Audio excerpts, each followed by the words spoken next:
जय श्री कृष्ण। ओम नमो भगवते वासुदेवाय नमः। आप सुन रहे हैं पौराणिक अमृतवाणी द्वारा प्रसारित महाभारत कथा। कथा को सुनने के लिए हमारे चैनल को लाइक शेयर एंड सब्सक्राइब करें। चलिए आगे की कथा प्रारंभ करते हैं। प्रायश्चित योग्य कर्म, अन्न की शुद्धता और दान के अनाधिकारी के विषय में स्वयं भावु मनु का प्रसंग। व्यास जी बोले, राजन, इस विषय में एक पुरातन इतिहास प्रसिद्ध है। एक बार बहुत से तपस्वी एकत्रित होकर स्वयं बाबू मनु के पास गए और उनसे धर्म का स्वरूप पूछते हुए बोले, दान, अध्ययन, तप, कार्य और अकार्य, इनका क्या स्वरूप है?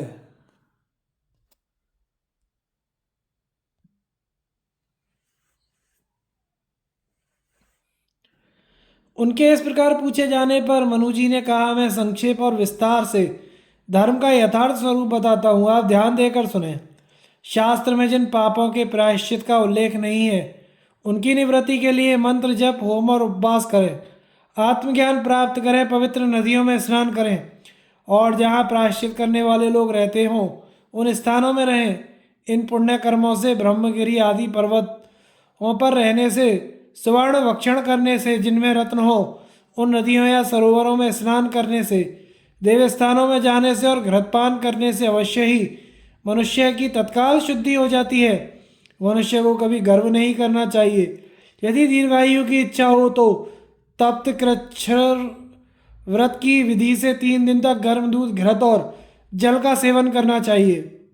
बिना दी हुई वस्तु को ना लेना, दान, अध्ययन और तप में तत्पर रहना, अहिंसा, सत्य, क्रोध और यज्ञ, ये सब धर्म के लक्षण हैं। एक ही क्रिया, देश और काल भेद से धर्म या अधर्म हो जाता है।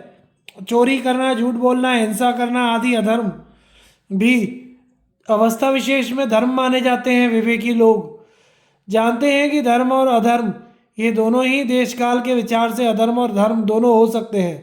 लोक और वेद में धर्म के 2 भेद हैं, प्रवृत्ति धर्म और निवृत्ति धर्म।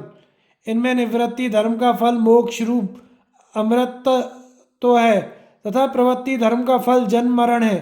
अशुभ कर्म से अशुभ फल मिलता है और शुभ कर्म से शुभ। फलों की शुभाशुभता के कारण ही इन 2 प्रकार के कर्मों को शुभ या अशुभ कहते हैं। यदि जानबूझकर कोई अशुभ कर्म हो जाए तो उसके लिए शास्त्र ने प्रायश्चित का विधान किया है। राजा यदि दंडनीय पुरुष को दंड ना दे तो उसे उसकी शुद्धि के लिए 1 दिन रात का उपवास करना चाहिए। यदि पुरोहित राजा को धर्मोपदेश ना करे तो उसकी शुद्धि 3 दिन उपवास करने से ही होती है। किंतु जो पुरुष अपनी जाति, आश्रम या कुल के धर्म को त्याग देते हैं, उनकी शुद्धि किसी प्रायश्चित से नहीं हो सकती। यदि धर्म निर्णय में कोई विवाद हो तो वेद और धर्मशास्त्र को जानने वाले 10 या 3 ब्राह्मणों को बुलाकर उनसे उसका निर्णय करावें। वे जैसा कहें वैसा करें। अब अन्न के विषय में विचार करते हैं। प्रेत के निमित्त बनाया हुआ अन्न, सूतिका का अन्न 10 दिन से पूर्व नहीं खाना चाहिए। इसी प्रकार ब्याही हुई गौ का दूध भी 10 दिन तक ना पीवें। राजा का अन्न तेज को नष्ट करता है, शूद्र का अन्न ब्रह्म तेज का नाशक है तथा सुनार और पति या पुत्रहीना स्त्री का अन्न आयु का क्षय करता है। व्याजखोर का अन्न विष्ठा के समान है और वेश्या का वीर्य के समान। कायर, यज्ञ विक्रेता, बड़ाई, मोची, व्यभिचारिणी स्त्री, धोबी, वैद्य, चौकीदार, इन सब का अन्न भी खाने योग्य नहीं है। जिन्हें समाज या गांव ने दोषी ठहराया हो, जो नर्तकी के द्वारा अपनी जीविका चलाते हों और जिन्होंने अपने बड़े भाई के अविवाहित रहते हुए अपना विवाह कर लिया हो, उनका तथा बंदीजनों और जुआरियों का अन्न भी अखाद्य है। जो बाएं हाथ से लाया गया हो, जो बासी हो, जिस पर मध्य के छींटे पड़ गए हों और जो झूठा हो और जिसे कुटुंब से छिपाकर अपने लिए रखा हो, वह अन्न खाने योग्य नहीं होता। इसी प्रकार जो पदार्थ आटे, ईख, शाक या दूध को बिगाड़ कर बनाए गए हों, वे भी नहीं खाने चाहिए। सत्तू, जौकी, खीले और दही में मिले हुए सत्तू ये अधिक देर तक हो जाने पर खाने योग्य नहीं रहते। खीर, खिचड़ी और मालपुए यदि देवता के उद्देश्य से ना बनाए जाएं तो नहीं खाने चाहिए। गृहस्थ पुरुष देवता, ऋषि, अतिथि, पितर, कुल देवताओं को नैवेद्य समर्पण करने के बाद ही भोजन कर सकता है। उसे घर में भी सन्यासी के समान अनासक्त भाव से रहना चाहिए। जो अपनी अनुकूल स्त्री के साथ इस प्रकार घर में रहता है, वह धर्म का पूरा फल प्राप्त कर लेता है। धर्मात्मा पुरुष को चाहिए कि यश के लोभ से, भय के कारण अथवा अपना उपकार करने वाले को दान ना दे, जो नाचने गाने वाले, हंसी मजाक करने वाले, भांड आदि, मदमत्त उन्मत्त, चोर, निंदा करने वाले, गूंगे, तेजोहीन, अंगहीन, बौने, दुष्ट, कुलहीन या संस्कार शून्य हो, उन्हें भी दान ना दे। जिसने वेदाध्ययन ना किया हो उस ब्राह्मण को दान देना उचित नहीं। विधिहीन दान देना या दान लेना दोनों ही ठीक नहीं है। ऐसा करने से दान देने वाले और दान लेने वाले दोनों की ही हानि होती है। जिस प्रकार खैर की लकड़ी या पत्थर की शिला का आश्रय लेकर समुद्र पार करने वाला व्यक्ति बीच में ही डूब जाता है, उसी प्रकार ऐसे दाता और गृहीता दोनों ही नरक में डूबते हैं। जिस प्रकार लकड़ी गीली होने पर अग्नि प्रज्वलित नहीं होती, उसी प्रकार जिस दान लेने में तप, स्वाध्याय और सदाचार का अभाव होता है वह अच्छा नहीं जान पड़ता। जिस प्रकार मनुष्य की खोपड़ी में भरा हुआ जल कुत्ते की खाल में भरा हुआ दूध और आश्रय के दोष से अपवित्र हो जाते हैं, उसी प्रकार दुराचारी के संसर्ग से शास्त्राभ्यास दूषित हो जाता है। जो ब्राह्मण वेदहीन और अशास्त्रज्ञ होते हुए भी संतोषी और दूसरे के गुणों में दोष न देखने वाला है, उसे दया करके ही दान देना चाहिए। उन्हें देना शिष्टों का आचार है, अथवा ऐसा करने से पुण्य होता है, यह समझकर उन्हें कुछ नहीं दिया जा सकता, क्योंकि जैसे लकड़ी का हाथी और चाम का हरिण ये नाम मात्र के ही होते हैं, उसी प्रकार बिना पढ़ा हुआ ब्राह्मण भी केवल नाम का ही होता है। जिस प्रकार जलहीन कुआं और राख में किया हुआ हवन व्यर्थ होता है, उसी प्रकार मूर्ख को दिया हुआ दान भी निष्फल होता है। दान लेने वाला मूर्ख तो दाता का शत्रु है, वह उसका धन हरण करता है और देवता एवं पितरों के अव्यय कव्य का नाश करता है। उसे दान देने वाला पुण्य लोकों को प्राप्त नहीं कर सकता। युधिष्ठिर, तुमने जो पूछा था उसके अनुसार मैंने संक्षेप में स्वयं बाबू मनु का यह पूरा प्रसंग सुना दिया। यह महत्वशाली प्रसंग सभी कल्याण कामियों को सुनना चाहिए। व्यास जी और भगवान श्री कृष्ण की सलाह से युधिष्ठिर का हस्तिनापुर में आना। राजा युधिष्ठिर ने पूछा, मुनिवर, मैं राजाओं और चारों वर्णों के धर्मों को विस्तार से सुनना चाहता हूँ। कृपया बताइए कि आपत्ति के समय इन्हें किस नीति से काम में लेना चाहिए। आपने प्रायश्चितों के विषय में मुझे जो कुछ सुनाया है उससे मुझे बड़ा हर्ष हो रहा है। व्यास जी बोले, युधिष्ठिर, यदि तुम धर्म का पूरा पूरा रहस्य सुनना चाहते हो तो कुरुवृद्ध पितामह भीष्म के पास जाओ। वे गंगा जी के पुत्र, सर्वज्ञ और सब प्रकार के धर्म का मर्म जानने वाले हैं, इसलिए धर्म के विषय में तुम्हारे मन में जितनी शंकाएं हो उन सभी का वे समाधान कर देंगे। जिस धर्मशास्त्र को शुक्राचार्य और देवगुरु बृहस्पति जानते हैं उसी को कुरुश्रेष्ठ भीष्म जी ने शुक्राचार्य और चरवण जी से पूरे विवरण के साथ प्राप्त किया है। उन्होंने ब्रह्मचर्य व्रत की दीक्षा लेकर वशिष्ठ जी से अंगोपांग सहित वेदों का अध्ययन किया है। ब्रह्मा जी के ज्येष्ठ पुत्र परम तेजस्वी सनत कुमार जी से अध्यात्म विद्या पाई है और मार्कंडेय जी से पूर्णतया यति धर्म सीखा है। यदि परशुराम जी और इंद्र से अस्त्र विद्या पाई है। मनुष्यों में उत्पन्न होकर भी मृत्यु को उन्होंने इच्छा के अधीन कर लिया है। पवित्र चरित्र ब्रह्मर्षिगण उनके सभासद थे। जब कभी ज्ञान यज्ञ होते थे तो उनमें ऐसी कोई बात नहीं होती थी जिसे वे ना जानते रहे हों। वे धर्म और अर्थ का सूक्ष्म तत्व जानते हैं, वे ही तुम्हें धर्म का उपदेश प्रदान करेंगे। अब कुछ ही समय में वे प्राण छोड़ने वाले हैं, अतः तुम उनके प्राण परित्याग के पहले ही उनके पास पहुंच जाओ। युधिष्ठिर बोले, भगवान, मैंने तो अपने बंधु बांधवों का बड़ा भीषण और रोमांचकारी संहार किया है। मैं सभी लोगों का अपराधी तथा पृथ्वी का सत्यानाश करने वाला हूँ। यही नहीं, वे सदा ही निष्कपट भाव से युद्ध करते रहे, किंतु मैंने छल से उनका संहार कराया है। ऐसी स्थिति में मैं किस प्रकार उन्हें अपना मुंह दिखा सकता हूँ। वैशंपायन जी कहते हैं, राजा युधिष्ठिर की यह बात सुनने पर यदुश्रेष्ठ श्री कृष्ण ने चारों वर्णों के हित की कामना से उनसे कहा, निरपश्रेष्ठ, अब आप शोक को ही ना पकड़े रहें। भगवान व्यास जैसा कह रहे हैं वैसा ही करें। ये अतुलित तेजस्वी और आपके गुरु के समान है। इनकी आज्ञा मानकर आप ब्राह्मणों का, अपने सुहृदय हम लोगों का और द्रौपदी का और संपूर्ण लोगों का हित करें। श्री कृष्ण के इस प्रकार कहने पर महामना महाराज युधिष्ठिर सब लोगों का हित करने के लिए आसन से उठे। वे वेद, उपनिषद, मीमांसा और नीति आदि सभी शास्त्रों में पारंगत थे। इस समय अपना कर्तव्य निश्चय करके उन्हें बड़ी शांति मिली उन्होंने महाराज धृतराष्ट्र को आगे किया और श्री कृष्ण आदि सब बांधु बांधवों के साथ हस्तिनापुर में आए। नगर में प्रवेश करते समय उन्होंने देवताओं तथा हजारों ब्राह्मणों का पूजन किया। वे सफेद रंग के 16 बैलों से जुते हुए एक नवीन रथ पर सवार हुए। वह रथ ऊनी वस्त्र और चमड़े से मढ़ा हुआ था तथा श्वेत वर्ण का था। उस समय महापराक्रमी कुंती नंदन भीम ने बैलों की बागडोर संभाली। अर्जुन ने कांतिमान श्वेत छत्र लिया तथा माद्री नंदन नकुल और सहदेव चंवर और पंखा डुलाने लगे। इस प्रकार जब पांचों भाई सज धज कर रथ पर सवार हुए तो ऐसे मालूम हुए मानो पांचों भूति मूर्तिमान होकर इकट्ठे हो गए हैं। महाराज युधिष्ठिर के पीछे एक रथ पर युयुत्सु चला। इन कौरव और पांडवों के बाद शैव्य और सुग्रीव नाम के घोड़ों से जुते हुए सुवर्ण में रथ पर चढ़कर सात्यकी सहित भगवान श्री कृष्ण चल रहे थे। धर्मराज के आगे एक पालकी में उनके ज्येष्ठ पितृव्य महाराज धृतराष्ट्र गांधारी के साथ जा रहे थे। इन सब के पीछे कुंती और द्रौपदी आदि कुरुकुल की स्त्रियां अपनी अपनी योग्यता के अनुसार सवारियों पर चढ़कर चल रही थी। इनकी देखभाल में विदुर जी थे। वे इनके पीछे पीछे चल रहे थे। उनके पीछे सब प्रकार के साज बाज से सुसज्जित अनेकों रथ, हाथी, घुड़सवार और पैदलों की पलटन थी। इस प्रकार सूत मागध वैतालिकों से स्तुति सुनते हुए महाराज युधिष्ठिर ने नगर में प्रवेश किया। उनकी यह सवारी संसार में अनुपम थी। जिस समय हस्तिनापुर में धर्मराज की सवारी निकली, वहाँ के नागरिकों ने सारे नगर और राजमार्गों को खूब सजाया था।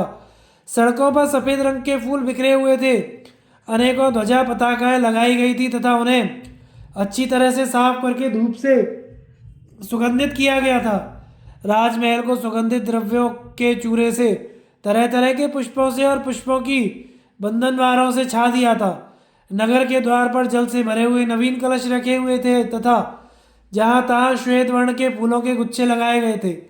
सब ओर से सुमनोहर स्तुति वाक्य सुनाई पड़ रहे थे। इस प्रकार अपने सुहृदों के साथ महाराज युधिष्ठिर ने खूब सजे धजे हस्तिनापुर में प्रवेश किया।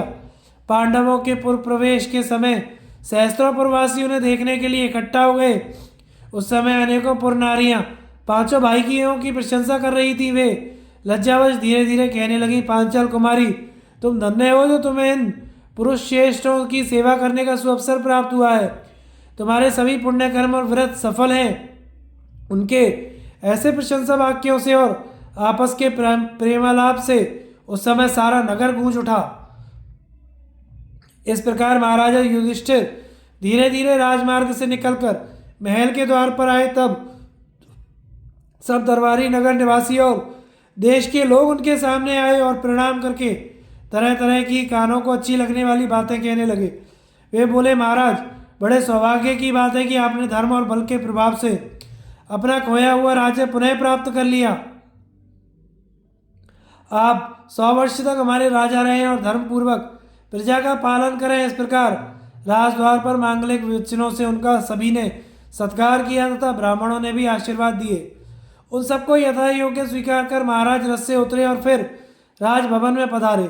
महल के भीतरी भाग में जाकर उन्होंने कुल देवताओं का दर्शन किया और रत्न, चंदन तथा माला आदि से उनकी पूजा की। इसके बाद वे फिर महल के बाहर आए और वहां हाथों में मांगलिक द्रव्य लिए खड़े हुए ब्राह्मणों के दर्शन किए तथा महाराज ने गुरु धौम्य तथा राजा धृतराष्ट्र को आगे रखकर उनकी पुष्प, मोदक, रत्न, स्वर्ण, गौ और वस्त्रादि से विधिवत पूजा की। सेवक लोग ब्राह्मणों से यह पूछ कर कि आपकी क्या इच्छा है, उन्हें अभीष्ट पदार्थ देते थे। इसके बाद पुण्य अवाचन का घोष हुआ, उससे सारा आकाश गूंज उठा। वह सुहृदों के लिए आनंददायक और परम पवित्र और कानों को सुख देने वाला था। इसी समय सब ओर जय की घोषणा करते हुए शंख और दुंदुभियों का मनोरम शब्द होने लगा। इतने में ही ब्राह्मण वेश में छिपे हुए राक्षस चारवाक ने कहा, युधिष्ठिर, इस समय मैं इन सब ब्राह्मणों की ओर से बोल रहा हूँ, तुम्हें धिक्कार है। तुम बड़े दुष्ट राजा हो। तुमने अपने बंधु बांधवों की हत्या की है, अपने गुरुजनों को मरवा कर, तो अब तुम्हारा मर जाना ही अच्छा है। इस प्रकार का जीवन किस काम का। उसकी यह बात सुनकर राजा युधिष्ठिर बड़े ही लज्जित और व्याकुल हुए। प्रतिवाद के रूप में उनके मुंह से एक शब्द भी ना निकला। उन्होंने कहा, विप्रगण, मैं अत्यंत विनीत होकर आपसे प्रार्थना कर रहा हूँ, आप मुझ पर प्रसन्न होइए। इस समय मेरे ऊपर बड़ी आपत्ति है। ऐसे समय आपका मुझे धिक्कारना उचित नहीं है। युधिष्ठिर की यह बात सुनकर सब ब्राह्मण बोल उठे, महाराज यह हमारी बात नहीं कह रहा है, हम तो आशीर्वाद देते हैं कि आपकी राजलक्ष्मी सदा बनी रहे। फिर उन महात्माओं ने ज्ञान दृष्टि से उसे पहचान लिया और युधिष्ठिर से कहा, यह दुर्योधन का मित्र चारवाक नाम का राक्षस है, इस समय सन्यासी का वेश बनाकर उसका हित करना चाहता है। धर्मात्मन, हम तुमसे ऐसी कोई बात नहीं कहते, तुम्हारा और तुम्हारे भाइयों का कल्याण हो राजन। उसके बाद उन सब ब्राह्मणों ने क्रोध में भरकर हुंकार करते हुए उस राक्षस को मार डाला। उनके तेज से वह भस्म होकर गिर गया। राजा ने उन सबकी पूजा की, वे उनका अभिनंदन करते हुए वहां से विदा हुए। इससे महाराज युधिष्ठिर और उनके संबंधियों को भी बड़ी प्रसन्नता हुई। महाराज युधिष्ठिर का अभिषेक, उनकी राज्य व्यवस्था तथा उनके द्वारा संबंधियों का श्राद्ध। वैशंपायन जी कहते हैं, राजन अब महाराज युधिष्ठिर रोष और संताप से मुक्त होकर पूर्व की ओर मुख करके स्वर्ण के सिंहासन पर विराजमान हुए। उन्हीं की ओर मुख करके एक चमचमाते हुए सोने के सिंहासन पर सात्यकी और श्री कृष्ण बैठे तथा महाराज के दोनों ओर मणिमय पीठों पर भीमसेन और अर्जुन सुशोभित हुए। एक और स्वर्ण जटित हाथी दांत के आसन पर नकुल और सहदेव के सहित माता कुंती बैठी। इसी प्रकार कौरवों के पुरोहित सुधर्मा, विदुर, धौम्य और कुरुराज धृतराष्ट्र भी अलग अलग सुंदर सिंहासन पर विराजमान हुए। जहाँ महाराज धृतराष्ट्र थे उधर ही युयुत्सु, संजय और गांधारी ने भी आसन लगाया। महाराज युधिष्ठिर ने सिंहासन पर बैठकर श्वेत पुष्प, अक्षत, भूमि, स्वर्ण, रजत और मणियों को स्पर्श किया। सिंहासन के पास मृत्तिका, स्वर्ण, तरह तरह के रत्न, सवौषध से युक्त अभिषेक के पात्र, जल से भरे हुए तांबे, चांदी और मिट्टी के बर्तन, पुष्प, लाजा, धान, गोरस, शमी, पीपल और पलाश की समिधाएं, मधु, घृत, गूलर का स्रुवात और शंख, यह सामग्री एकत्रित की गई। फिर श्री कृष्ण की आज्ञा से पुरोहित धौम्य ने पूर्व और उत्तर के कोण में नीचे के स्थान पर शास्त्रोक्त विधि से वेदी बनाई। इसके बाद सर्वतोभद्र आसन पर महाराज युधिष्ठिर और द्रौपदी को बैठाकर उनसे वेद मंत्रों द्वारा विधि पूर्वक हवन कराया।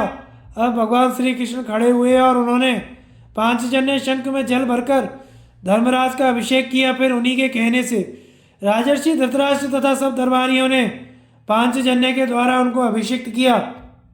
अभिषेक होते ही नक्कारों और नफीरियों का शब्द होने लगा। महाराज ने धर्मानुसार प्रजा की भेंटें स्वीकार की और उससे बहुत से पुरस्कार देकर सम्मानित किया। इसके बाद उन्होंने ब्राह्मणों से स्वस्ति वाचन कराकर उन्हें हजारों मोहरें दक्षिणा में दी। ब्राह्मणों ने प्रसन्न होकर उन्हें मंगल हो, जय हो ऐसा कहकर आशीर्वाद दिया। फिर उन्होंने महाराज की प्रशंसा करते हुए कहा, राजन बड़े भाग्य की बात है कि आपको विजय प्राप्त हुई। आप अपने पराक्रम से धर्म की रक्षा करने में समर्थ हुए। यह प्रजा का सौभाग्य ही था कि आप भीमसेन, अर्जुन और नकुल, सहदेव अब तक सकुशल रहे। अब आप शीघ्र ही भावी कार्यक्रम को अपने हाथ में लें। इसके बाद समागत सज्जनों ने धर्मराज युधिष्ठिर का सत्कार किया और उन्होंने अपने संबंधियों के सहयोग से उस विशाल साम्राज्य का भार अपने हाथों में ले लिया। प्रजा के अभिनंदन का उत्तर देते हुए महाराज युधिष्ठिर ने कहा, महाराज धृतराष्ट्र मेरे पिता हैं, हमारे लिए इष्ट देव हैं। जो लोग मेरा प्रिय करना चाहें उन्हें इनकी आज्ञा में रहना चाहिए और इन्हें जो कुछ अच्छा लगे वही करना चाहिए। मेरा भी प्रधान कर्तव्य सर्वदा सावधानी से इनकी सेवा करना ही है। यदि आप लोग मेरे ऊपर कोई कृपा करना चाहते हैं तो मैं यही भिक्षा मांगता हूँ कि इनके प्रति पहले ही के समान सम्मान का भाव रखें। मेरे, आपके और सारी पृथ्वी के स्वामी यही हैं। यह सारा राष्ट्र और पांडव लोग इन्हीं के हैं। आप सब लोग मेरी यह प्रार्थना हृदय से स्वीकार कर लें। इसके बाद कुरुराज युधिष्ठिर ने सभी पुरवासियों और देशवासियों को विदा किया तथा भीमसेन को युवराज बनाया। महामति विदुर जी को राजकाज संबंधी सलाह देने का, निश्चय करने का तथा संधि विग्रह, प्रस्थान, स्थिति, आश्रय और द्वैधिभाव से इन 6 बातों का निर्णय करने का अधिकार सौंपा। क्या काम करना है, क्या नहीं करना है, इसका विचार तथा आय व्यय का निश्चय करने का कार्य उन्होंने सर्वगुण संपन्न वयोवृद्ध संजय को दिया। सेना की गणना करना, उसे भोजन वेतन देना तथा उसके काम की देखभाल करना उन्होंने नकुल के जिम्मे किया। शत्रु के देश पर चढ़ाई करना तथा दुष्टों के दमन करने के काम पर अर्जुन को नियुक्त किया गया। ब्राह्मण और देवताओं के काम पर तथा पुरोहिती के दूसरे कामों पर महर्षि धौम्य नियुक्त हुए। सहदेव को अपने साथ रखा। उन्होंने सब समय राजा की रक्षा का काम सौंपा गया। राजा ने जिन जिन लोगों को जिस जिस काम के योग्य समझा उनको उसी उसी कार्य पर नियुक्त किया गया। उन्होंने विदुर, संजय और युयुत्सु से कहा, आप सब लोग सदा सावधान रहकर मेरे इन वृद्ध पिता राजा धृतराष्ट्र की सेवा करें। इनका जो भी काम हो उसे ठीक ठीक पूरा करें। इस नगर और प्रांत में रहने वाले लोगों को भी जो कुछ कार्य हो उन्हें इन्हीं महाराज की आज्ञा लेकर पूर्ण करें। वैशंपायन जी कहते हैं, तदनंतर राजा युधिष्ठिर ने युद्ध में मरे हुए अपने कुटुंबियों के अलग अलग श्राद्ध करवाए। धृतराष्ट्र ने अपने पुत्रों के श्राद्ध में अन्न, धन, गौएं तथा बहुमूल्य रत्न दान किए। स्वयं राजा युधिष्ठिर ने द्रौपदी को साथ लेकर द्रोण, कर्ण, धृष्टद्युम्न, अभिमन्यु, घटोत्कच, विराट आदि मित्र राजाओं तथा द्रुपद एवं द्रौपदी कुमारों का श्राद्ध किया। प्रत्येक के उद्देश्य से उन्होंने हजारों ब्राह्मणों को अलग अलग धन, रत्न, गौएं एवं वस्त्र देकर संतुष्ट किया। इनके सिवा जिन राजाओं के कोई पुत्र आदि संबंधी जीवित नहीं थे उनका भी श्राद्ध संपन्न किया। अपने हितैषी संबंधियों के उद्देश्य से उन्होंने अनेकों धर्मशालाएं, प्याऊ, घर तथा पोखरे बनवाए। इस प्रकार सबके और दैहिक संस्कार करके उनके ऋणों से मुक्त हुए और धर्मपूर्वक प्रजा का पालन करते हुए कृतार्थता का अनुभव करने लगे। धृतराष्ट्र, गांधारी, विदुर तथा अन्य आदरणीय कौरवों की वे पहले ही की भांति सेवा करते और श्रेष्ठ भृत्यों को का भी सम्मान किया करते थे। जिनके पति पुत्र रणभूमि में मारे गए थे, कुरुवंश की उन संपूर्ण स्त्रियों को वे बड़े सम्मान के साथ रखते और दयालु स्वभाव होने के कारण उनके भरण पोषण का सदा ख्याल रखते। दीन दुखियों, अंधों तथा अनाथों के रहने के लिए घर बनवाते। उन्हें भोजन एवं वस्त्र की भी सहायता देते थे। सबके साथ कोमलता का बर्ताव करते हुए वे सबके ऊपर कृपा रखते थे। युधिष्ठिर द्वारा श्री कृष्ण की स्तुति, भाइयों और कुटुंबियों का सत्कार तथा नाना प्रकार के दान। वैशंपायन जी कहते हैं, युधिष्ठिर का राज्याभिषेक हो जाने पर वे श्री कृष्ण के हाथ जोड़कर बोले, भगवान आपकी ही कृपा, नीति, बल, बुद्धि और पराक्रम से मुझे अपने बाप दादों का यह राज्य प्राप्त हुआ है। कमल लोचन, मैं आपको बारंबार प्रणाम करता हूँ। पवित्र अंतःकरण वाले ब्राह्मण आपकी अनेकों नामों द्वारा स्तुति किया करते हैं। संपूर्ण विश्व आपकी लीला है। आप ही से इसकी उत्पत्ति हुई है और आप ही इसके आत्मा हैं। आपको सादर नमस्कार है। आप सर्वत्र व्यापक होने के कारण विष्णु और विजयी होने से जिष्णु कहलाते हैं। हरे, आप ही सच्चिदानंद स्वरूप श्री कृष्ण बैकुंठ धाम के अधिपति, बैकुंठ और क्षर अक्षर पुरुष से उत्तम पुरुषोत्तम है। आप पुराण पुरुष परमात्मा ने ही 7 बार अदिति के गर्भ से अवतार लिया है। आप ही पश्चिम गर्भ के नाम से प्रसिद्ध है। विद्वान लोग तीनों युगों में प्रकट होने के कारण आपको त्रियुग कहते हैं। आपकी कीर्ति बड़ी पवित्र है।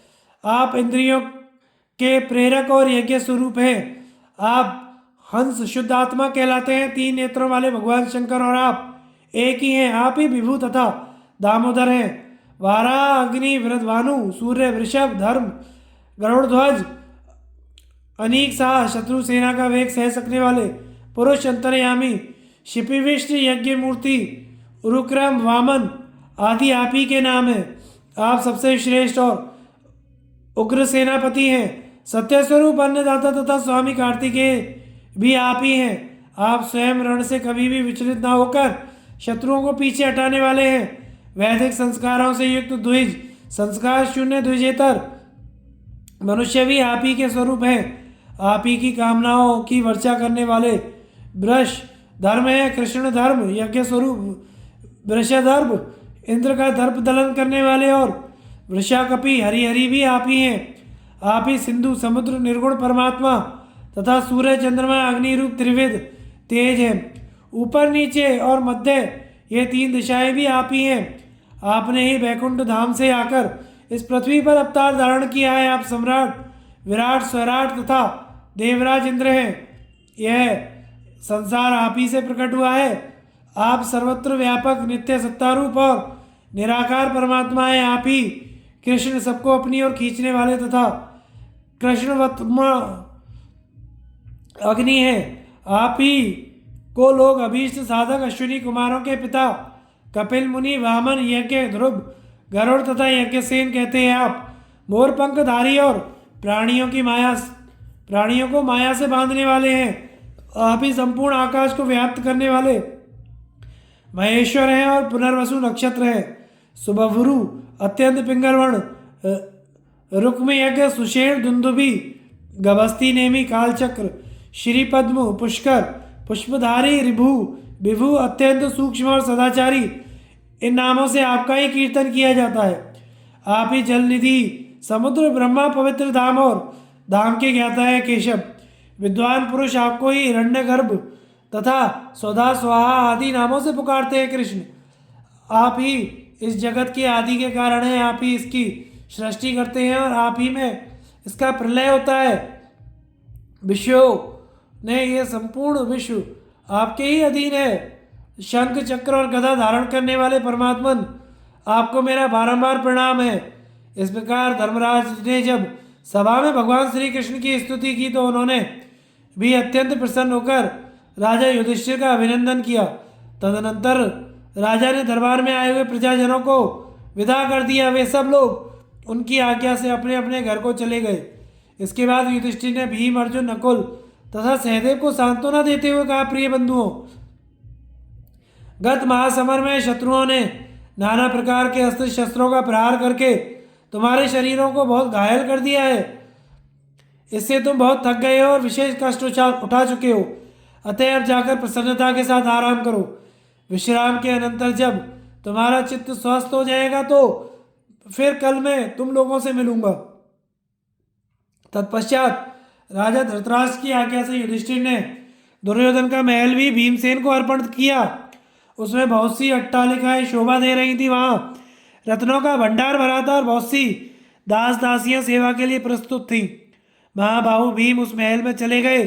दुर्योधन का महल जैसा सजा हुआ था वैसा ही दुशासन का भी था। उसमें भी प्रसाद मालाएं शोभा पा रही थी। वह भवन सोने की बंधनवारों से सजाया गया था। धन धान्य और दास दासियों से भरपूर था। राजा की आज्ञा से वह महाबाहु अर्जुन को मिला। दुर्मर्शन का महल तो दुशासन से भी सुंदर था। वहाँ सोने और मणियों से सजा होने के कारण कुबेर के राजभवन को भी मात करता था। उसे धर्मपुत्र युधिष्ठिर ने नकुल को दिया। दुर्मुख का स्वर्ण मंडित महल भी कम सुंदर नहीं था, वह सहदेव को दिया गया। युयुत्सु विदुर संजय सुधर्मा धौम्य ये लोग अपने अपने पहले के ही स्थानों में जाकर विराजमान हुए। भगवान श्री कृष्ण सात्यकी को साथ लेकर अर्जुन के महल में चले गए। इस प्रकार सब राजाओं ने अपने अपने स्थान पर खान पान करके बड़ी प्रसन्नता के साथ रात व्यतीत की। फिर सवेरे उठकर सब राजा युधिष्ठिर की सेवा में उपस्थित हो गए। जन्मेजय ने पूछा, विप्रवर, राजा युधिष्ठिर ने राज्य पाने के पश्चात जो जो कार्य किए हों उन्हें बताइए। साथ ही त्रिभुवन गुरु भगवान श्री कृष्ण के चरित्रों का भी वर्णन कीजिए। वैशंपायन जी कहते हैं, राजन, कुंती नंदन युधिष्ठिर ने राज्य प्राप्त करने के बाद सबसे पहले चारों वर्णों की योग्यता के अनुसार अपने अपने कर्तव्य पर स्थिर किया। फिर हजारों स्नातक ब्राह्मणों में से प्रत्येक को उन्होंने 1,000 स्वर्ण मुद्राएं दान की। इसके सिवा जिनकी जीविका का भार उन्हीं के ऊपर था उन भृत्यों शरणागतों तथा अतिथियों की को इच्छा अनुसार वस्तुएं देकर संतुष्ट किया। गरीबों और सवाल करने वालों की भी कामनाएं पूर्ण की। अपने पुरोहित धौम्य मुनि को उन्होंने हजारों गौएं, धन, स्वर्ण, चांदी तथा नाना प्रकार के वस्त्र दान किए। कृपाचार्य का गुरु की भांति पूजन किया और विदुर जी का पूज्य की भांति सम्मान किया। फिर अपने आश्रितों को खाने पीने की वस्तुएं, नाना प्रकार के वस्त्र, शैया, आसन देकर प्रसन्न किया। इसी प्रकार उन्होंने राजा धृतराष्ट्र और उनके पुत्र युयुत्सु का भी विशेष सत्कार किया। धृतराष्ट्र गांधारी तथा विदुर जी की सेवा में अपना सारा राज्य ही निवेदन करके युधिष्ठिर बड़े निश्चिंत और सुखी हो गए। युधिष्ठिर का भगवान श्री कृष्ण की आज्ञा से उनके साथ भीष्म जी के पास जाना। वैशंपायन जी कहते हैं, इस प्रकार संपूर्ण नगर की प्रजा को संतुष्ट करके वे भगवान श्री कृष्ण के पास गए और हाथ जोड़कर खड़े हो गए। उन्होंने देखा भगवान रत्नों तथा स्वर्ण भूषित एक बड़े पलंग पर बैठे हुए हैं। उनकी श्याम सुंदर छवि नील मेघ के समान सुशोभित हो रही है। शरीर से तेज बरस रहा है और उनके अंग अंग में दिव्य आभूषण शोभा पा रहे हैं। उनका पीताम्बरधारी श्याम विग्रह स्वर्ण जटित नीलम के समान जान पड़ता है। वक्षस्थल पर कौस्तुभमणि चमक रही है। इस मनोहर झांकी की तीनों लोकों में कहीं भी उपमा नहीं है। दर्शन के पश्चात भगवान के निकट पहुंचकर राजा युधिष्ठिर मुस्कुराते हुए बोले, भगवान आप ही की कृपा से हमने राज्य पाया है। आप ही की दया से हम विजयी हुए हैं और धर्म भ्रष्ट नहीं हो पाए हैं। इस प्रकार राजा ने कई बातें कहीं पर भगवान ने उनका कुछ भी उत्तर नहीं दिया। उस समय वे ध्यान मग्न हो रहे थे। उनको इस स्थिति में देखकर युधिष्ठिर ने कहा, भगवान यह क्या, आप किसी का ध्यान कर रहे हैं? तो बड़े आश्चर्य की बात है माधव, आपके रोंगटे खड़े हो गए हैं। शरीर जरा भी हिलता नहीं है, बुद्धि तथा मन भी स्थिर है। आपका यह विग्रह काठ और दीवार और पत्थर की तरह निश्चेष्ट हो रहा है, हिलडुल नहीं रहा है। जहाँ हवा नहीं है उस स्थान में जैसे दीपक की लौ कांपती नहीं है, एक तार जलती रहती है, उसी तरह आप भी स्थिर हैं, मानो पाषाण की मूर्ति हो। यदि मैं सुनने का अधिकारी हूँ और यह मुझसे छिपाने की बात ना हो तो आप मेरे संदेह को दूर कीजिए। मैं आपकी शरण में आकर बारंबार याचना करता हूँ। पुरुषोत्तम आप ही इस जगत को बनाने और बिगाड़ने वाले हैं। आप ही क्षर और अक्षर पुरुष हैं। आपका ना आदि है ना अंत, आप सबके आदि के कारण हैं। मैं आपका शरणागत भक्त हूँ और माथा टेक कर आपके चरणों में प्रणाम करता हूँ। आप मुझे इस ध्यान का रहस्य बता दीजिए। युधिष्ठिर की प्रार्थना सुनकर मन बुद्धि तथा इंद्रियों को अपने अपने स्थान पर स्थापित करके भगवान श्री कृष्ण मुस्कुराते हुए बोले, भैया बाण शैया पर पड़े हुए भीष्म जी इस समय मेरा ध्यान कर रहे हैं, इसीलिए मेरा मन भी उन्हीं में लगा हुआ है जिन्होंने 23 दिन तक परशुराम जी के साथ युद्ध किया तो भी उनसे परास्त ना हो सके। वे ही भीष्म जी संपूर्ण इंद्रियों की वृत्तियों को एकाग्र कर बुद्धि के द्वारा मन को भी अपने अधीन करके मेरी शरण में आ गए थे, इसीलिए मेरा भी मन उनमें लग गया। भगवती गंगा ने जिन्हें विधिवत अपने गर्भ में धारण किया, जिन्होंने महर्षि वशिष्ठ से शिक्षा पाई, जो संपूर्ण दिव्यास्त्रों तथा अंगों सहित चारों वेदों के ज्ञाता हैं, संपूर्ण विद्याओं के आधार हैं, भूत भविष्य और वर्तमान जिनकी दृष्टि के सामने है, उन धर्मात्माओं में श्रेष्ठ भीष्म जी के पास इस समय में मन ही मन पहुंच गया था। नरश्रेष्ठ भीष्म जी के स्वर्गवासी हो जाने पर यह पृथ्वी अमावस्या के रात के समान श्रीहीन हो जाएगी। इसलिए आप गंगानंदन भीष्म जी के पास चलकर उनके चरणों में प्रणाम कीजिए और आपके मन में जितने संदेह हो सबको उनसे पूछ लीजिए। धर्म अर्थ काम मोक्ष इन चारों पुरुषार्थों के स्वरूप को होता उद्गाता ब्रह्मा अर्धरयु से संबंध रखने वाले यज्ञादि कर्मों तथा चारों आश्रमों और राजाओं के समस्त धर्मों को आप उनसे पूछिए। कौरव वंश का भार संभालने वाले भीष्म रूपी सूर्य जिस समय अस्त हो जाएंगे उस समय सब प्रकार के ज्ञानों का प्रकाश नष्ट हो जाएगा, इसीलिए मैं आपको वहां चलने के लिए कहता हूँ। भगवान श्री कृष्ण की यथार्थ बातें सुनकर युधिष्ठिर का गला भर आया। वे नेत्रों से आंसू बहाते हुए कहने लगे, माधव आप भीष्म जी का जैसा प्रभाव बतला रहे हैं वह सब ठीक है, उसमें संदेह के लिए गुंजाइश नहीं है। मुझे भी उनका प्रभाव मालूम है। उनके महान सौभाग्य और प्रभाव के विषय में मैंने कई महात्मा ब्राह्मणों से बातें सुनी हैं। आप तो संपूर्ण जगत के विधाता हैं। आप जो कुछ कह रहे हैं उसमें अन्यथा विचार करने की आवश्यकता नहीं है। भगवान यदि आप मुझ पर अनुग्रह करना चाहते हैं तो आपको ही आगे करके हम लोग भीष्म जी के पास चलने का विचार करते हैं।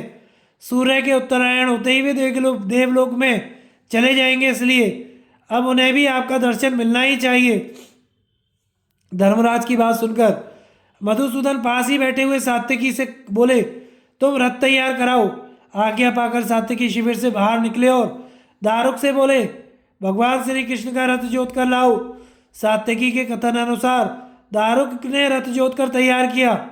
भगवान उस रथ में सब ओर सोना जड़ा हुआ था, उसका भीतरी भाग नाना प्रकार के अद्भुत मणियों से सजाया गया था। सूर्य की किरणों की चमक पड़ने से उसकी आभा अत्यंत उद्दीप्त हो रही थी। उसमें शैव्य और सुग्रीव नाम के घोड़े जुते हुए थे। इस प्रकार रथ तैयार करके दारुक भगवान के पास आ गया और हाथ जोड़कर उसने उनको इस बात की इत्तला की।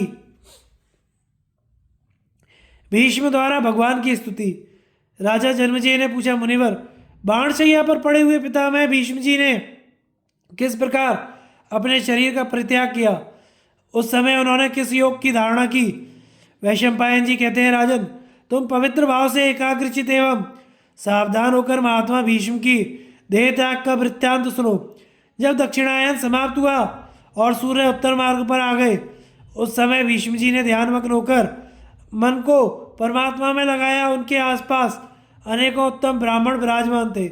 वेदों के ज्ञाता व्यास, देवर्षि नारद, देवस्थान, वात्स्य, अश्मक, सुमंतु, जैमिनी, पैल, शांडिल्य, देवल, मैत्रेय, वशिष्ठ, कौशिक, विश्वामित्र, हारित, लोमश, दत्तात्रेय, बृहस्पति, शुक्र, च्यवण, सनत कुमार, कपिल, वाल्मीकि, तुम्बरु, कुरु, मौदगल्य, परशुराम, तृणविंद, पिप्पलाद, वायु, संवर्त, पुलय, कच्छ, कश्यप, पुलस्त्य, क्रतु, दक्ष, पाराशर, मारीचि, अंगिरा, काश्य, गौतम, गालब, धौम्य, विभांड, मांडव्य, धौम्र, कृष्णानुभौतिक, उलूक, मार्कंडे, भास्करी और पूरण, ये तथा और भी बहुत से सौभाग्यशाली मुनि जो श्रद्धा, शमदम आदि गुणों से संपन्न थे, भीष्म जी को घेरे हुए थे। इन ऋषियों के बीच में भीष्म जी ग्रहों से घिरे हुए चंद्रमा के समान शोभा पा रहे थे। शैया पर पड़े पड़े ही वे हाथ जोड़कर पवित्र भाव से श्री कृष्ण का ध्यान करने लगे। ध्यान करते करते अत्यंत हर्ष में भर गए। उनके कंठ का स्वर स्पष्ट सुनाई देने लगा। वे संसार के स्वामी योगेश्वर भगवान वासुदेव की स्तुति करने लगे। भीष्म जी बोले, मैं श्री कृष्ण की आराधना की इच्छा से जिस वाणी का प्रयोग करना चाहता हूँ वह विस्तृत हो या संक्षिप्त, उसे सुनकर वे पुरुषोत्तम मुझ पर प्रसन्न हो, जो स्वतः शुद्ध हैं, जिनकी प्राप्ति का मार्ग भी सर्वथा शुद्ध है, जो सबसे विलक्षण हंस स्वरूप हैं और प्रजाओं का पालन करने वाले परमेष्ठी हैं। उन परमात्मा की मैं शरण लेता हूँ। संपूर्ण जगत को धारण करने वाले श्री हरि पर ब्रह्म परमात्मा हैं। उनका ना आदि है ना अंत। उन्हें ना देवता जान पाते हैं ना ऋषि, एकमात्र वे नारायण ही सबको जानते हैं। नारायण से ही ऋषि प्रकट हुए हैं। सिद्धों और बड़े बड़े नागों का भी उन्हीं से प्रादुर्भाव हुआ है। देवता और देवर्षि भी उनके विषय में इतना ही जानते हैं कि वे अविनाशी परमात्मा हैं, किंतु वे भगवान नारायण कौन है, कहाँ से आए हैं, इन बातों का यथार्थ ज्ञान देव, दानव, गंधर्व, राक्षस और सर्पों में से किसी को भी नहीं है। उन्हीं में संपूर्ण प्राणी स्थित होते हैं और उन्हीं में उनका लय होता है। जैसे डोरे में मन को पिरोए होते हैं, उसी प्रकार उन भूतेश्वर परमात्मा में संपूर्ण त्रिगुणात्मक भूत पिरोए हुए हैं। भगवान कभी कष्ट न होने वाले एक तने हुए लंबे सूत के समान है। उनमें यह कार्य कारण रूप जगत उसी प्रकार गुथा हुआ है जैसे सूत में माला। संपूर्ण विश्व उन्हीं के आधार पर टिका हुआ है और उन्हीं की रचना है। श्री हरि हजारों मस्तक, हजारों पैर तथा हजारों नेत्र हैं। हजारों भुजाओं, हजारों मुकुटों तथा हजारों मुखों के साथ वे दैदीप्यमान रहते हैं। वे ही इस जगत के परम आधार हैं। उन्हीं को नारायण कहते हैं। वे सूक्ष्म से भी सूक्ष्म और स्थूल से भी स्थूल हैं, भारी से भारी और उत्तम से भी उत्तम हैं। वाक और अनुवाकों में, मंत्रों और ब्राह्मणों में तथा कर्म और ब्रह्म का प्रतिपादन करने वाले वाक्यों में जिस सत्य का प्रतिपादन किया गया है वह सत्कर्मा भगवान वासुदेव ही हैं। वे ही साम संज्ञक ऋचाओं के परमार्थ तत्व हैं। विशुद्ध अंतःकरण में उनका सत्य निवास साक्षात्कार होता है। वे ही अपने भक्तों का सदा पालन करते रहते हैं। श्री कृष्ण, बलभद्र, प्रद्युम्न एवं अनिरुद्ध, इन चार स्वरूपों में वे ही प्रकट होते हैं। भक्तजन उक्त चार दिव्य नामों से उन्हीं की पूजा किया करते हैं। भगवान वासुदेव की प्रसन्नता के लिए नित्य तप, नैतिक कर्म का अनुष्ठान किया जाता है। वे ही सबके भीतर विराजमान हैं। वे सबके आत्मा, सबको जानने वाले, सर्वस्वरूप एवं सबको उत्पन्न करने वाले हैं। जैसे अरणी अग्नि को प्रकट करती है, उसी प्रकार देव की देवी ने इस भूमंडल पर रहने वाले ब्राह्मणों, वेदों और यज्ञों की रक्षा के लिए, जिन्हें वासुदेव के सकाश से प्रकट किया था, संपूर्ण कामनाओं का त्याग कर अनन्य भाव से स्थिर रहने वाला साधक मोक्ष के उद्देश्य से अपने विशुद्ध अंतःकरण में जिन शुद्ध बुद्धि आत्मा रूप गोविंद का ज्ञान दृष्टि से साक्षात्कार करता है, जिनका पराक्रम इंद्र और वायु से भी बढ़कर है, जिनके तेज के सामने सूर्य की कोई हस्ती नहीं है और जिनके स्वरूप तक मनुष्य के मन बुद्धि तथा इंद्रियों की पहुंच नहीं हो पाती, उन प्रजापालक परमेश्वर की मैं शरण लेता हूँ। पुराणों में जिनका पुरुष नाम से वर्णन किया गया है, जो युगों के आरंभ में ब्रह्म तथा युगांत के समय संकर्षण कहे गए हैं, उन उपासनीय परमेश्वर की मैं उपासना करता हूँ, जो एक होकर भी अनेकों रूपों में प्रकट हुए हैं, समस्त कामनाओं को पूर्ण करने वाले हैं, यज्ञ आदि में कर्मों में लगे हुए हैं और अनन्य भक्त जिन परमात्मा का यजन करते हैं, जिन्हें संसार का कोषागार कहते हैं, जिनमें ही संपूर्ण प्रजाएं स्थित हैं, पानी के ऊपर तैरने वाले जल पक्षियों की तरह, जिनके ऊपर इस संपूर्ण जगत की चेष्टाएं हो रही हैं, जो परमार्थ सत्य स्वरूप और एकाक्षर ब्रह्म प्रणव है, सत असत से विलक्षण है, जिनका आदि मध्य और अंत नहीं है, जिन्हें ना देवता ठीक ठाक जानते हैं, ना ऋषि अपने मन और इंद्रियों को वशीभूत करके संपूर्ण देवता असुर गंधर्व सिद्ध ऋषि नागगण जिनकी सदा पूजा किया करते हैं, जो संसार रूपी दुख से छुड़ाने के लिए सबसे बड़ी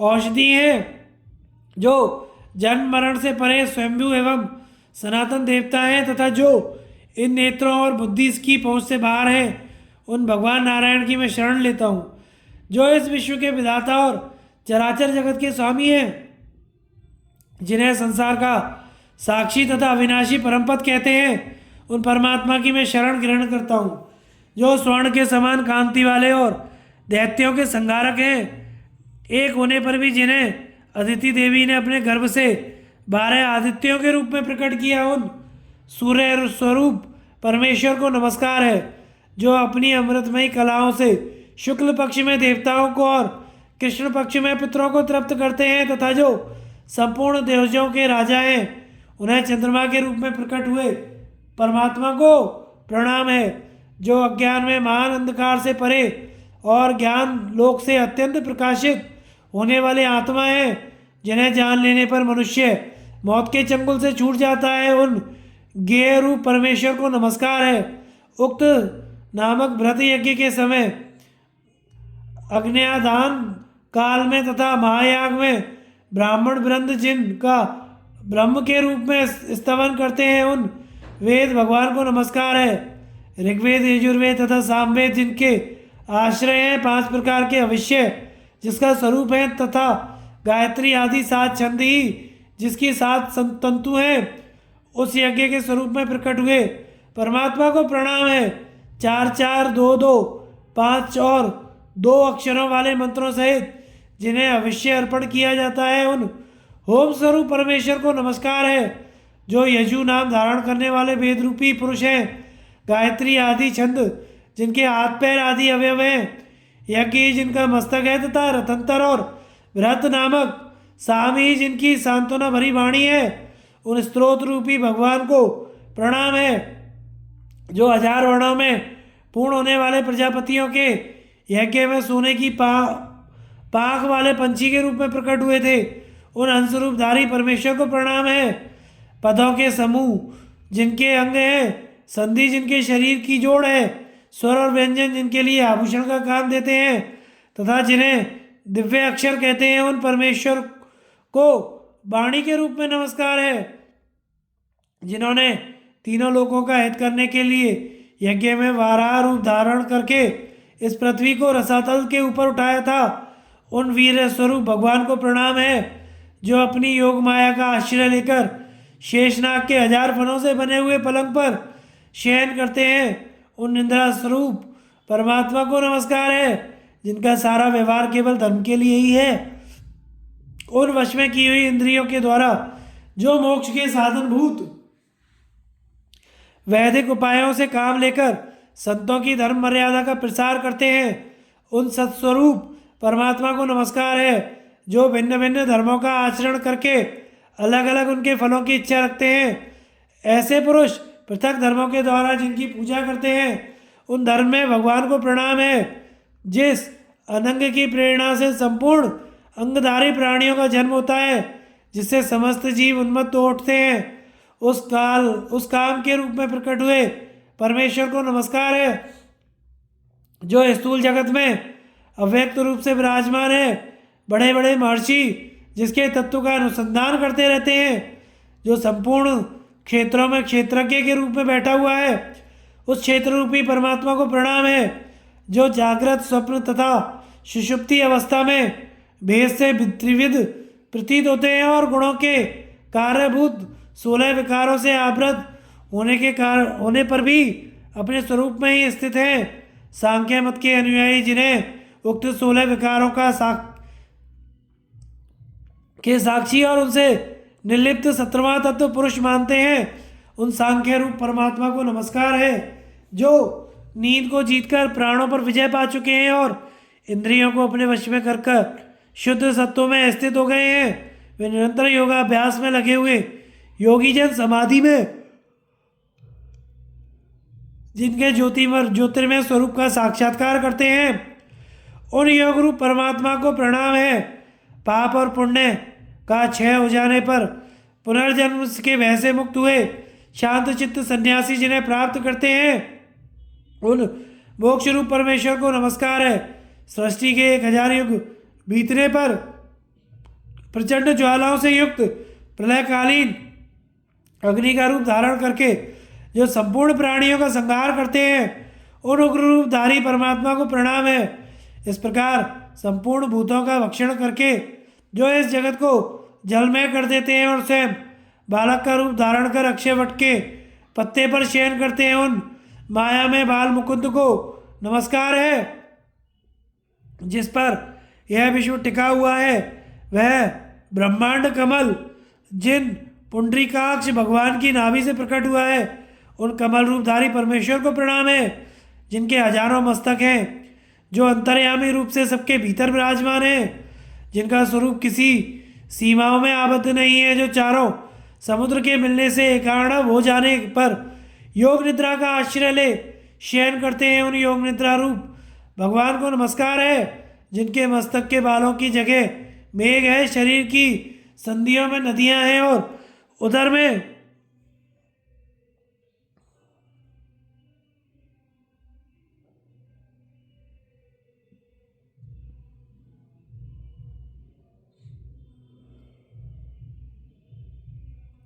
चारों समुद्र हैं। उन जल रूपी परमात्मा को प्रणाम है। सृष्टि और प्रलय रूप समस्त विकार जिनसे उत्पन्न होते हैं और जिनमें सबका लय होता है, उन कारण रूप परमेश्वर को नमस्कार है जो रात में भी बैठे होते हैं और दिन के समय साक्षी रूप में स्थित होते हैं तथा जो सदा ही सबके भले बुरे को देखते रहते हैं, उन दृष्टारूपी परमात्मा को प्रणाम है जिन्हें कोई भी काम करने में रुकावट नहीं होती, जो धर्म का काम करने को सदा उद्यत रहते हैं तथा वैकुंठ धाम के स्वरूप हैं। उन कार्य रूप भगवान को नमस्कार है जिन्होंने धर्मात्मा होकर भी क्रोध में भरकर धर्म के गौरव का उल्लंघन करने वाले क्षत्रिय समाज का युद्ध में 21 बार संहार किया। कठोरता का अभिनय करने वाले उन भगवान परशुराम को प्रणाम है जो प्रत्येक शरीर के भीतर वायु रूप में स्थित हो अपने को प्राण, अपान आदि 5 स्वरूपों में विभक्त करके संपूर्ण प्राणियों को क्रियाशील बनाते हैं।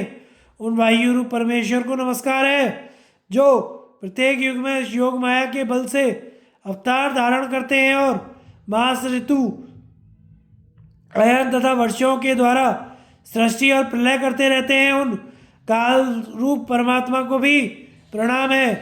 ब्राह्मण जिनके मुख हैं, संपूर्ण क्षत्रिय जाति भुजा है, वैश्य जंगा एवं उदर है, शूद्र जिनके चरणों के आश्रित हैं, उन चातुर्वर्ण रूप परमेश्वर को नमस्कार है। अग्नि जिनका मुख है, स्वर्ग मस्तक है, आकाश नाभि है, पृथ्वी पैर है, सूर्य नेत्र है तथा दिशाएं कान है, उन लोक रूप परमात्मा को प्रणाम है जो काल से परे हैं तथा यज्ञ से भी परे हैं और परे से भी अत्यंत परे हैं, जो संपूर्ण विश्व के आदि हैं, किंतु जिनका आदि कोई भी नहीं है, उन विश्वात्मा परमेश्वर को नमस्कार है।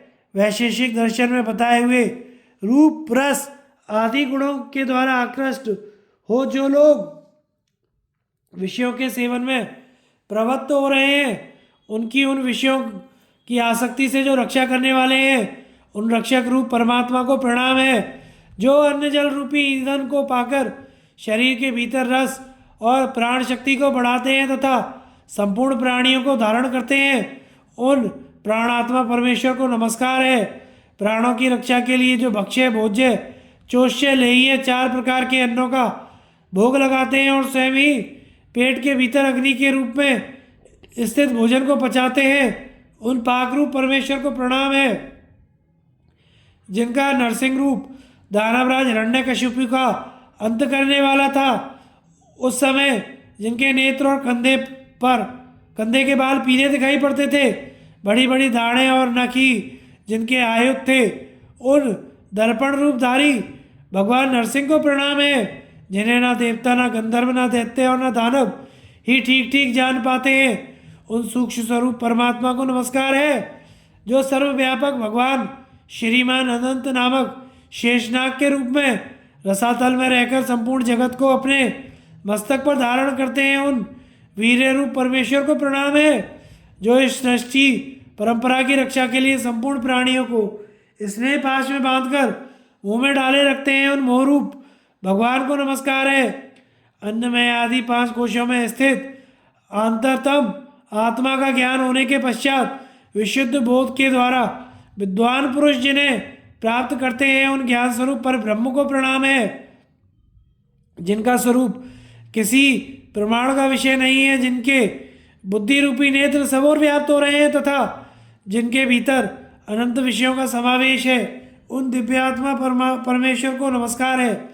जो जटा और दंड धारण करते हैं, जो लंबोदर शरीर वाले हैं तथा जिनका कमंडलू ही तूणीर का काम देता है, उन ब्रह्मा जी के रूप में भगवान को प्रणाम है। जो त्रिशूल धारण करने वाले और देवताओं के स्वामी हैं, जिनके 3 नेत्र हैं, जो महात्मा तथा जिन्होंने अपने शरीर पर विभूति रमा रखी है, उन रुद्र रूप परमेश्वर को नमस्कार है। जिनके मस्तक पर अर्धचंद्र का मुकुट और शरीर पर सर्प का यज्ञ भी शोभा दे रहा है, उन अपने हाथ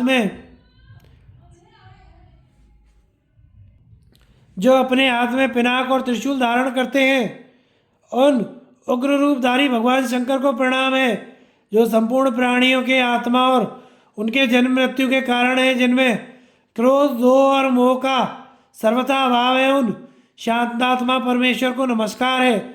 जिनके भीतर सब कुछ रहता है, जिनसे सब उत्पन्न होता है और जो स्वयं ही सर्वस्वरूप है, सब और व्यापक हो रहे हैं और सर्व में हैं, उन सर्वात्मा को प्रणाम है। इस विश्व की रचना करने वाले परमेश्वर आपको प्रणाम है। विश्व के आत्मा और विश्व की उत्पत्ति के स्थानभूत जगदीश्वर आपको नमस्कार है। आप 5 भूतों से परे हैं और संपूर्ण प्राणियों के लिए मोक्ष स्वरूप ब्रह्म हैं। 3 लोकों में व्याप्त हुए आपको नमस्कार है। त्रिभुवन से परे रहने वाले आपको प्रणाम है। संपूर्ण दिशाओं में व्यापक आप प्रभु को नमस्कार है। आप सब पदार्थों से पूर्ण भंडार हैं। संसार की उत्पत्ति करने वाले अविनाशी भगवान विष्णु आपको नमस्कार है। ऋषिकेश आप सबके जन्मदाता और संहार करता है। आप किसी से पराजित नहीं होते। मैं 3 लोकों में आपके दिव्य जन्म कर्म का रहस्य नहीं जान पाता। मैं तो तत्वदृष्टि से आपका जो सनातन रूप है उसी की ओर लक्ष्य रखता हूँ। स्वर्गलोक आपके मस्तक से, पृथ्वी देवी आपके पैरों से और 3 लोक आपके 3 पगों से व्याप्त हैं। आप सनातन पुरुष हैं। दिशाएं आपकी भुजाएं, सूर्य आपके नेत्र, प्रजापति शुक्राचार्य आपके वीर हैं। आपने ही अत्यंत तेजस्वी वायु के रूप से ऊपर के 7 लोकों को व्याप्त कर रखा है, जिनकी कांति अलसी के फूल की तरह सांवली है। शरीर पर पीताम्बर शोभा देता है, जो अपने स्वरूप से कभी च्युत नहीं होते। उन भगवान गोविंद को जो लोग नमस्कार करते हैं, उन्हें कभी भय नहीं होता। भगवान श्री कृष्ण को एक बार भी प्रणाम किया जाए तो वह 10 अश्वमेघ यज्ञ के अंत में किए गए स्नान के समान फल देने वाला होता है। इसके सिवा प्रणाम में एक विशेषता है। 10 अश्वमेध यज्ञ करने वाला तो पुनः संसार में जन्म होता है, किंतु श्री कृष्ण को प्रणाम करने वाला मनुष्य फिर भव बंधन में नहीं पड़ता। जिन्होंने श्री कृष्ण भजन का ही व्रत ले रखा है, जो श्री कृष्ण का निरंतर स्मरण करते हुए ही रात को सोते हैं और उन्हीं का स्मरण करते हुए सवेरे उठते हैं, वे श्री कृष्ण स्वरूप होकर उनमें इस तरह मिल जाते हैं जैसे मंत्र पढ़कर हवन किया हुआ घी अग्नि में मिल जाता है। जो नरक के भय से बचाने के लिए रक्षा गृह का निर्माण करने वाले और संसार रूपी सरिता की भंवर से पार उतारने के लिए काठ की नाव के समान है, उन भगवान विष्णु को नमस्कार है, जो ब्राह्मणों के प्रेमी तथा गौ और ब्राह्मणों के हितकारी हैं, जिनसे समस्त विश्व का कल्याण होता है, जो सच्चिदानंद स्वरूप भगवान गोविंद को प्रणाम है। हरि ये 2 अक्षर दुर्गम पथ में संकट के समय प्राणों के लिए राह खर्च के समान है, संसार रूपी रोग से छुटकारा दिलाने के लिए औषध के तुल्य हैं और सब प्रकार के दुख शोक से उद्धार करने वाले हैं। जैसे सत्य विष्णु में है, जैसे सारा संसार विष्णु में है, जिस प्रकार सब कुछ विष्णु में है, उस प्रकार इस सत्य के प्रभाव से मेरे सारे पाप नष्ट हो जाएं। देवताओं में श्रेष्ठ कमल नयन भगवान श्री कृष्ण, मैं आपका शरणागत भक्त हूँ और अभीष्ट गति को प्राप्त करना चाहता हूँ, जिसमें मेरा कल्याण होवे आप ही सोचिए। जो विद्या और तप के जन्म स्थान हैं, जिनको दूसरा कोई जन्म देने वाला नहीं है, उन भगवान विष्णु का मैंने इस प्रकार वाणी रूप से यज्ञ पूजन किया है। इससे वे भगवान जनार्दन मुझ पर प्रसन्न हो। नारायणी परम ब्रह्म है, नारायणी परम तप है, नारायणी सबसे बड़े देवता हैं और भगवान नारायण ही सदा सब कुछ है। वैशंपायन जी कहते हैं, भीष्म जी का मन भगवान श्री कृष्ण में लगा हुआ था। उन्होंने ऊपर बताई हुई स्तुति करने के पश्चात नमः कृष्णाय कहकर उन्हें प्रणाम किया। भगवान भी अपने योग बल से भीष्म जी की भक्ति को जानकर अव्यक्त रूप से वहां जा पहुंचे और उन्हें तीनों लोगों की बातों का बोध कराने वाला दिव्य ज्ञान देकर लौट गए। जब भीष्म जी का बोलना बंद हो गया तो वहां बैठे हुए ब्रह्मवादी महर्षियों ने आंखों में आंसू भरकर गदगद कंठ से श्री कृष्ण की स्तुति की। फिर वे धीरे से भीष्म जी की प्रशंसा करने लगे। इधर पुरुषोत्तम श्री कृष्ण भीष्म जी का भक्ति भाव देखकर सहसा उठे और तुरंत रथ पर जा बैठे। श्री कृष्ण और सात्विकी एक रथ पर चले, दूसरे रथ पर अर्जुन और महात्मा युधिष्ठिर जा रहे थे, तीसरे पर भीम नकुल सहदेव ये तीनों भाई सवार थे। कृपाचार्य युयुत्सु और संजय भी अपने अपने रथ पर बैठकर भीष्म जी के पास चले। उस समय बहुत से ब्राह्मण मार्ग में पुरुषोत्तम भगवान श्री कृष्ण की स्तुति कर रहे थे और भगवान प्रसन्नता पूर्वक उसे सुनते जा रहे थे। कुछ लोग हाथ जोड़कर भगवान के चरणों में प्रणाम करते थे और वे उन्हें आनंदित करते हुए चले जा रहे थे। परशुराम जी का चरित्र। वैशंपायन जी कहते हैं, तदनंतर भगवान श्री कृष्ण, राजा युधिष्ठिर, शेष पांडव तथा कृपाचार्य आदि सब लोग अपने नगराकार विशाल रथों से कुरुक्षेत्र की ओर बढ़े। रास्ते में चलते चलते भगवान श्री कृष्ण राजा युधिष्ठिर को परशुराम जी का पराक्रम सुनाने लगे। राजन, ये जो 5 सरोवर दिखाई पड़ते हैं राम हृदय के नाम से प्रसिद्ध हैं। परशुराम जी ने 21 बार इस भूमंडल के क्षत्रियों का संहार करके इन कुंडों को उनके खून से भरा था। युधिष्ठिर ने पूछा, यदुनाथ, जब परशुराम जी ने पूर्व काल में इस पृथ्वी को 21 बार क्षत्रियों से सूना कर दिया तो फिर उनकी उत्पत्ति कैसे हुई? उन्होंने क्षत्रियों का संहार क्यों किया? मेरे इस संदेह को आप दूर कीजिए, क्योंकि वेद शास्त्र भी आपसे ही बढ़कर नहीं है।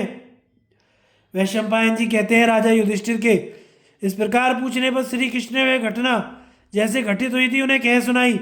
श्री कृष्ण बोले, कुंती नंदन, मैंने महर्षियों के मुख से परशुराम जी के प्रभाव, पराक्रम तथा जन्म की कथा जिस प्रकार सुनी वह सब आपको सुनाता हूँ, सुनिए। प्राचीन काल में एक जनु नाम के राजा हो गए हैं। उनके पुत्र का नाम था अज।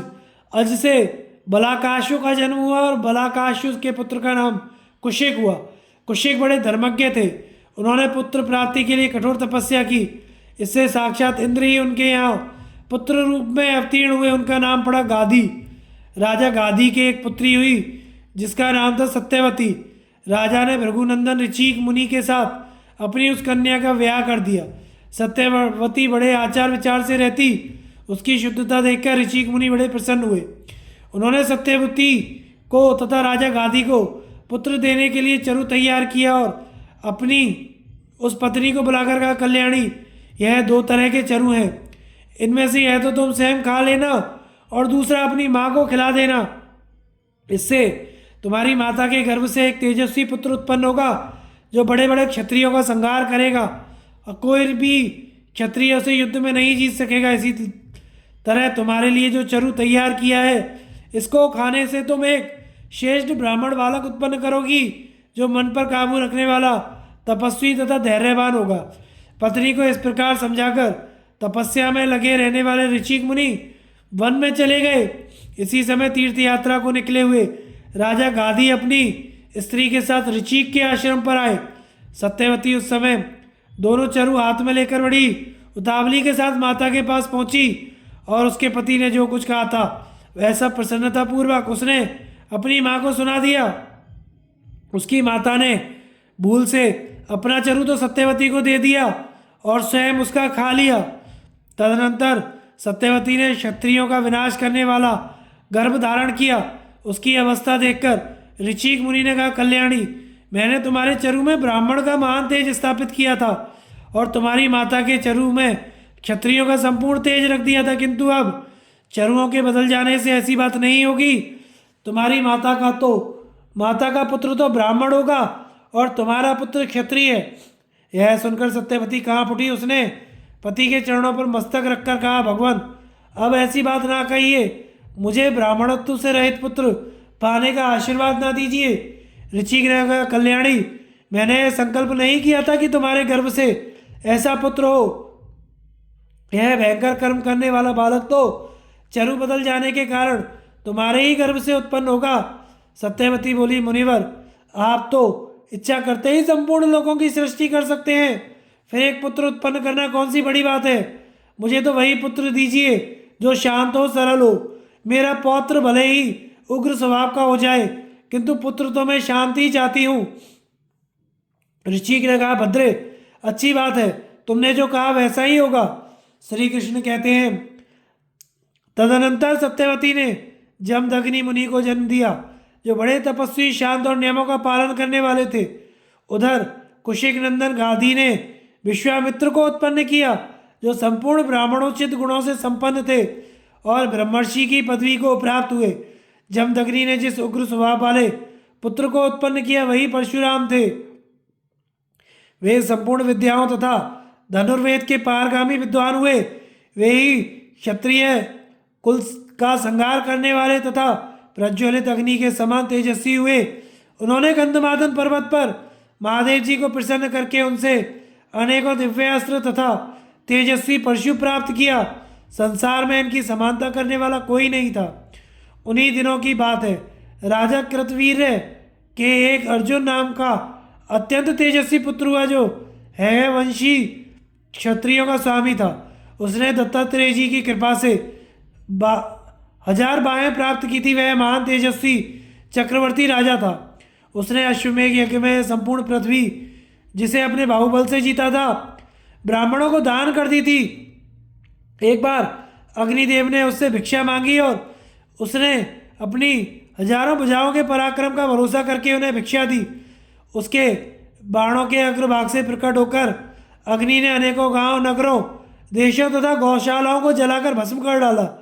हवा का सहारा पाकर अग्नि का प्रचंड वेग बढ़ता जाता था और वे राज के को साथ लेकर जंगलों और पर्वतों को जला रहे थे। उन्होंने महात्मा आपव मुनि के सूने आश्रम को भी जला दिया।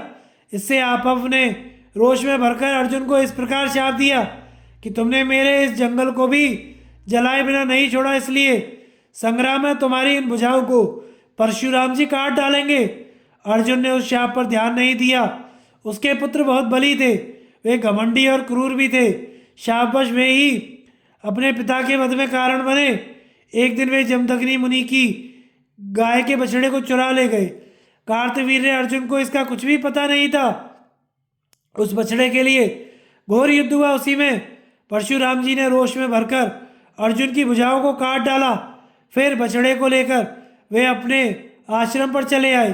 अर्जुन के पुत्र बड़े मूर्ख थे। वे सब मिलकर जमदग्नि के आश्रम पर गए। उस समय परशुराम जी समिधा और कुछ लाने के लिए आश्रम से बाहर गए हुए थे। अर्जुन के पुत्रों ने मौका पाकर भाले से जमदग्नि का मस्तक काट गिराया। परशुराम जी जब आश्रम पर आए तो पिता के वध से उन्हें बड़ा अमर्ष हुआ। उनके क्रोध की सीमा न रही। उन्होंने पृथ्वी को क्षत्रियों से हीन करने की प्रतिज्ञा करके हथियार उठाए और सबसे पहले हयवों पर ही दावा किया। परशुराम जी ने पराक्रम करके कार्तवीर्य के समस्त पुत्रों और पौत्रों का अंत कर दिया और हजारों हयवंशी क्षत्रियों का सफाया कर डाला। फिर पृथ्वियों को क्षत्रियों से सूनी करके उन्होंने इसे खून से गीली कर दिया। उस समय सैकड़ों क्षत्रिय मरने से बच गए थे। वही धीरे धीरे बढ़कर महापराक्रमी भूपाल हुए। तब परशुराम जी ने फिर से अस्त्र उठाया और क्षत्रियों के बालकों तक को मार डाला।